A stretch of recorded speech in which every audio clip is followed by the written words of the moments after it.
Hello and welcome to Sophie & Co. I'm Sophie Shevardnadze. Today we're talking about Syria. The US Congress is voting on Obama's proposal to bomb Syria, an operation he claims will be surgical, not intended to instigate regime change. Have we seen this before? And if we have, why aren't we learning?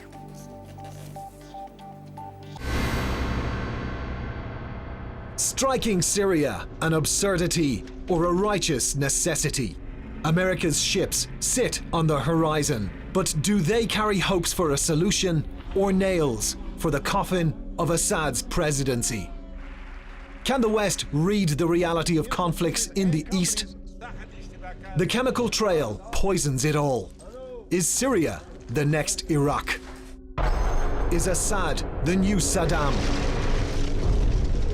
Will surgical strikes cure the patient or spread disease inside the borders and beyond? Our guest today is the person directly involved in taking a similar decision to launch an attack on another country without a complete picture. Jack Straw, veteran member of Parliament and British Foreign Secretary when Britain went into war with Iraq. Mr. Straw, it's great to have you with us today. Thank you. So, do you think the Congress will approve the strike? I assume that Congress will approve this strike, if only because it would not make sense for President Obama to decide to put this before Congress without having done the numbers in advance. On the other hand, all of us made that assumption about the British House of Commons about 12 days ago. And the assumption was that Prime Minister Cameron had done the numbers, particularly on his own side, to ensure that he would win that vote, and he failed to do so. So from President Obama's point of view, it's really rather important that he does win. Query what effect that will have on the situation in Syria and on stability in the Middle East. But you've said it, you never know for sure. What do you think will happen in case of a no vote? Do you think he will go on with a strike without the support of his people and politicians? I can't see any circumstances in which President Obama would press ahead with a military strike if Congress voted against that strike. You can't go to the democratic institution of a government, of a country, like the American Congress, ask them for a decision, and when you get a decision you don't like, then ignore it. And it would be very serious indeed for President Obama were he to do that. So he'll have to respect the decision, whether it's yes or no, just as Prime Minister Cameron has done so. Look, it is a fact that Assad had been advancing against the rebels in the weeks leading up to the August 21st. Do you think that maybe that informed Obama's reaction to the alleged attack? Well, look, I think there is absolutely no doubt that chemical weapons were used in this suburb of Damascus. We await final confirmation by the UN weapons inspectors, but no one is seriously disputing that chemical weapons were used, and almost certainly it was sarin. The second question is, were they used at the instigation of the Assad regime? And the evidence there is overwhelming, although it's not completely conclusive. One of the reasons why it's not absolutely conclusive is because people are scratching their head and thinking, why was any chemical weapons attack in the interests of the Assad regime, given the fact that in recent months they've been making advances rather than retreating? And why would Assad, who by all accounts is extremely unpleasant, and so is regime, but he's not irrational, why would he decide to risk the wrath of the United States when he was making progress in any event? However, stranger things have happened in warfare. What we have in Syria is warfare. It could have been a commander down the line who took this action, but moreover, there is, I think, very little evidence that the rebels would have had any capacity to launch a chemical weapons attack. So let us just assume for a moment this was a chemical weapons attack launched by the Assad regime. And the question then arises, what do you do about it? And one of the reasons why there was such hesitation in the British House of Commons when we debated this at the end of August was because no one was clear, and wasn't spelled out to us, what the consequence would be. We were told that there were going to be some Tomahawk missile strikes. That morning, President Obama had said that this would, quotes, be a shot across the bow of the Syrian regime, but shots across the bow are token.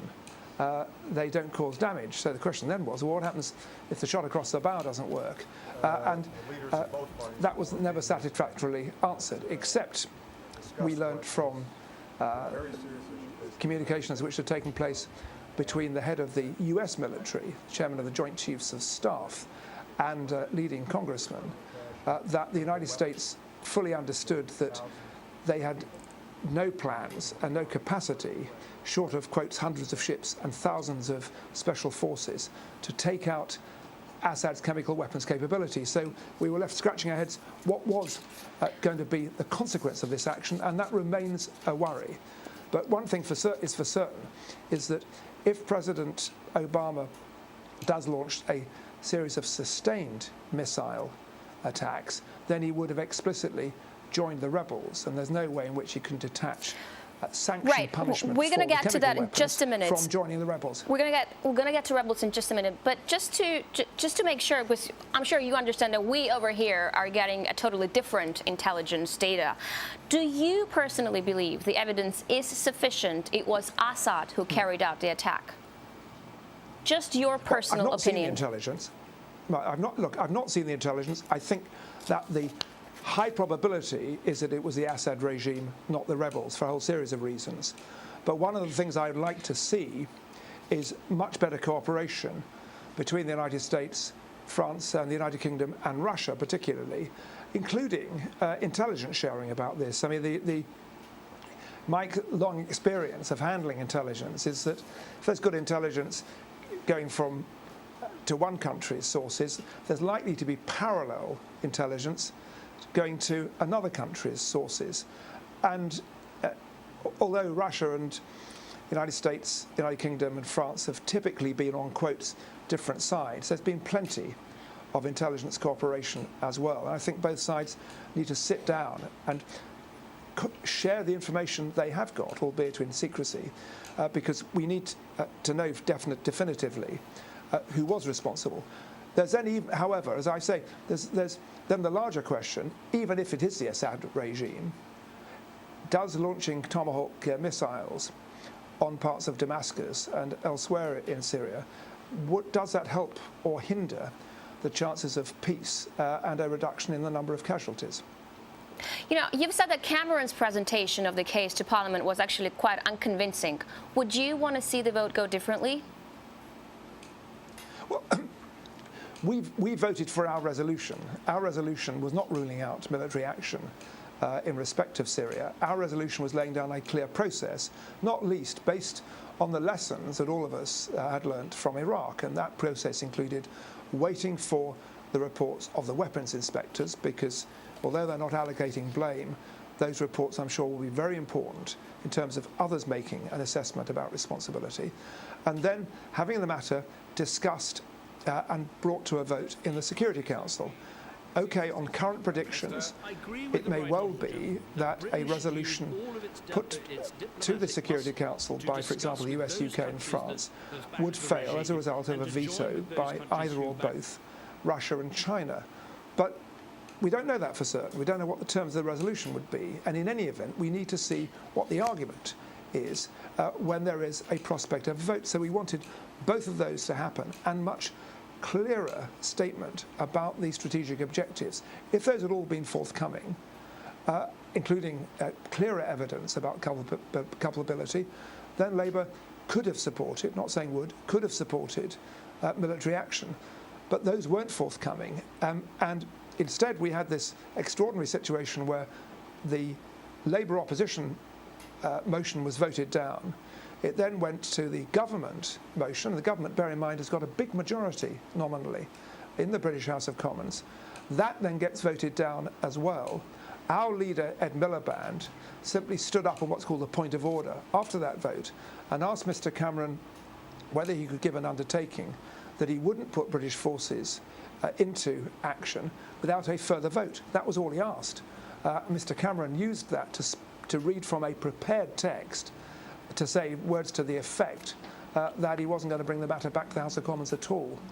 So this is a situation, I'm afraid, that Mr. Cameron has brought on himself. So, but just in a nutshell, where are the big holes in Cameron's case in his presentation? Well, first of all was in the timing. We were brought back from our recess, our holidays, 4 days before we were due to go back anyway.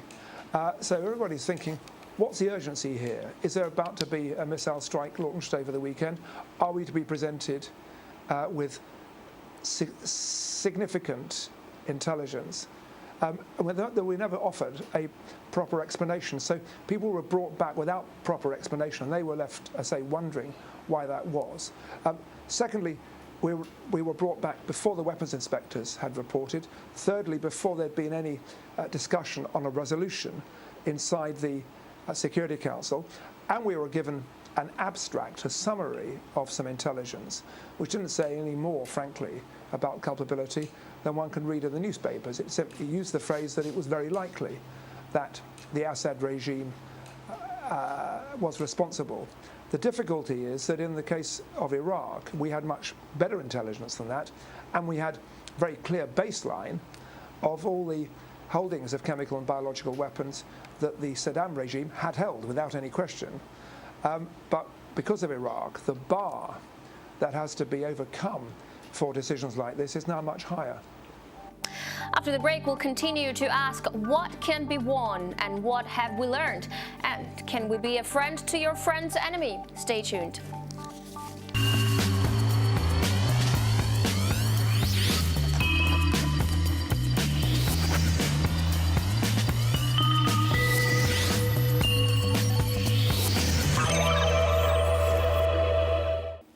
Welcome back to the show. We're looking at the perils of the attack on Syria with Jack Straw, UK Foreign Secretary at the time of the Iraqi war. Great to have you back.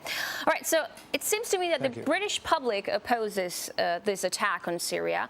The British Parliament doesn't want it in particular. Who does? Well, it's certainly the case that there is a very high level of opposition amongst the British public. I mean, much higher, I think, than most parliamentarians, including myself, anticipated. And you've drawn attention to the vote at the end of August in the British House of Commons. I mean, that said, British governments have to take responsibility, so does the British Parliament. So if we in Parliament were convinced about both the process for a decision and the need for a decision in favour of military action in respect of Syria, then we would take it, notwithstanding the fact that it was going to be unpopular. I mean, I can tell you that in my own constituency, my own parliamentary district, the military action against Iraq wasn't popular at the time it was taken. But I made every effort to explain why I thought it was right, and I subsequently had my position endorsed in the following election. So you can take unpopular decisions, indeed, as part of the responsibility of government, but you've got to be able to explain them, and that has so far not been the case. But if you were in charge, would you order a strike? Not as I'm sitting here today. No, because I would need to have much more information. I'd also need the intelligence, which I don't get as a member of the opposition. I need to have a much clearer idea about what the consequences would be. All of us are shocked and very upset about the fact that there's been a chemical weapons attack in Syria and the consequences of the deaths of some hundreds of, if not thousands, of people, including women and children and the elderly. So that shock is regardless of anybody's political or religious opinions. But shock and anxiety is not enough to make a policy. And the question is this, which has got to be answered. If there are missile attacks on any kind of scale in Syria, how does that advance the cause of peace and help both sides? The other point is here. I understand the abhorrence for chemical weapons. Of course I do. But it is fair enough for some people, as they did in the British House of Commons, to point out that the West has been relative in its condemnation of the use of chemical weapons. And notoriously, when the Iraqis with Saddam, backed by the West, used various chemical weapons against the Iranians, against innocent Iranians, there was no hullabaloo from the West at that time. And that is, say, very much weighed in the balance, and I'm sure it's something producing a certain amount of cynicism in some quarters in the Middle East. You know, when I'm thinking this war, I'm seeing that it is being framed in Western terms. But it's not a Western war, though, and decisions are still being taken on basis of Western perception rather than proven facts as of now. We are still learning from the damage of such Orientalism by watching Libya, aren't we?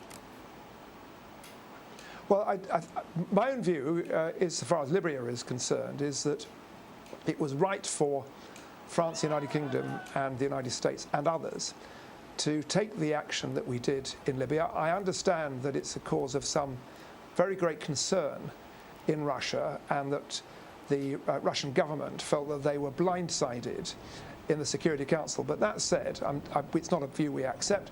It is also the case that there was a very clear mandate from the Security Council, which Russia had endorsed, in favour of that military action. And I think that Libya is a better place than it was before, and will become an even better place. So I don't think there's a parallel with Libya. But what you had in Libya was the mass of the population pretty united against a very small, pretty corrupt elite around the Gaddafi clan. In Syria, you've got a very much more complicated situation. It is multi-sect, multi-religious. So you've got the Alawites, the Shia, the Christians on one side, and the Sunni on the other side, but it's even more complicated than that, as we know. You've also got different interests in that country, including historically that of France after the carve-up of the Middle East at the end of the First World War. They got what became Syria. And you've also got Russia, which has, seems to me, perfectly legitimate interests in its naval base and as a traditional ally of Syria. So you've got that complexity, and you've got the neighbours, Turkey on one side and Iran on the other, both of which have separate but legitimate interests. And it's for this reason that, amongst others, that we feel, not that we want to see it through Russians' eyes or Britain's eyes, but we need to examine the strategy through the eyes of what is best for the people of that benighted country and the neighbours. There have been calls very recently in the British House of Commons for not only to be a Friends of Syria, which is essentially the Friends of Syrian rebels, but for there to be a contact group which brings together the Western interests with Russia and with Iran particularly, as well as some of the Gulf states, to see whether we can finally produce some solution to this crisis. Because however many people are killed or maimed and gassed, in the end there has to be a political solution to what is happening in Syria. Alleged threats from Syria to attack Israel, I mean, surely there will be unplanned consequences if these strikes take place. Well, this is one of my great concerns about this. I know of no military action where some of the consequences have not been unintended. I may be wrong, but I've seen no reports from Israel that they are pushing for an immediate strike by the Americans on the Syrians. And that's understandable. And some of the reports and some of the reports I've seen suggest that although there was no love lost between the Israeli government and the Assad regime, they at least felt that he was the devil they knew and was reasonably predictable. Here's another question. Why do you think the West consciously is waging military campaigns against secular leaders when we know if they're toppled, right or wrong? Because toppling dictators is obviously a good thing. But in this case, the only alternative that, the Western policies or your policies can create are hardline Islamists. Isn't it like simply pursuit of policy contrary to best interests? It's not automatic that you'd get Islamists, let me say. But one of the reasons why there had been such caution by the British government as well as the British House of Commons about providing lethal support, weaponry, to the rebels was because of concerns as to the nature of the rebel cause. Now, some of them are perfectly respectable secular people, and I'm told that that is a majority. But there are, as we now know, people who are equated to the Taliban and even more extreme people behind them, Salafists, people attached to Al-Qaeda. So this is another part of the complexity of the Syrian situation.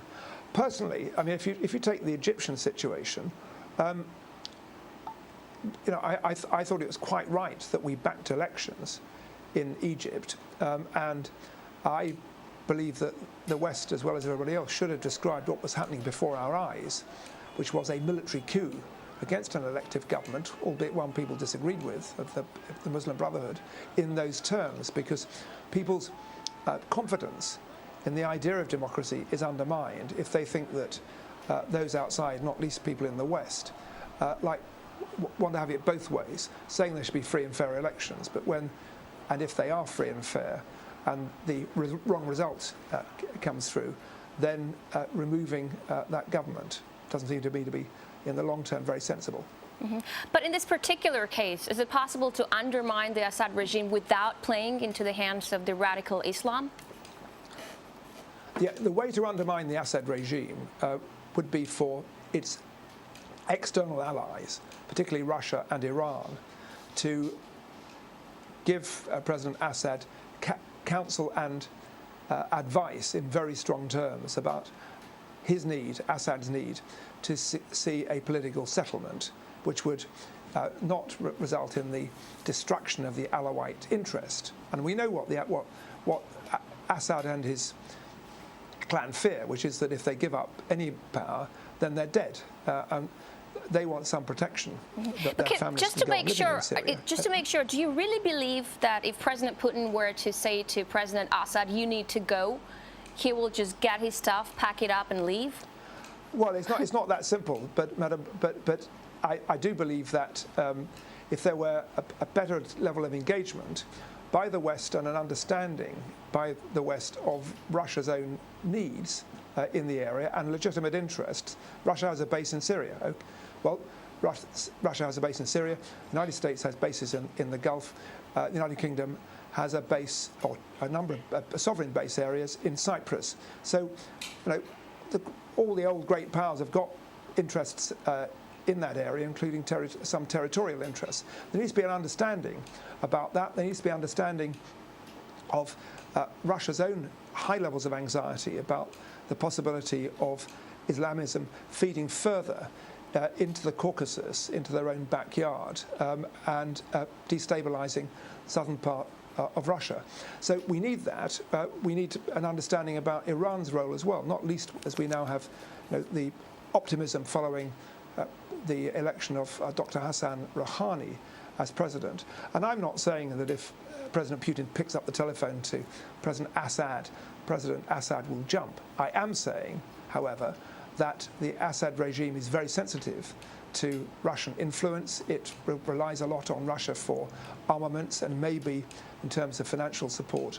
I don't know if, as well, certainly international political support it receives. Russia is absolutely critical.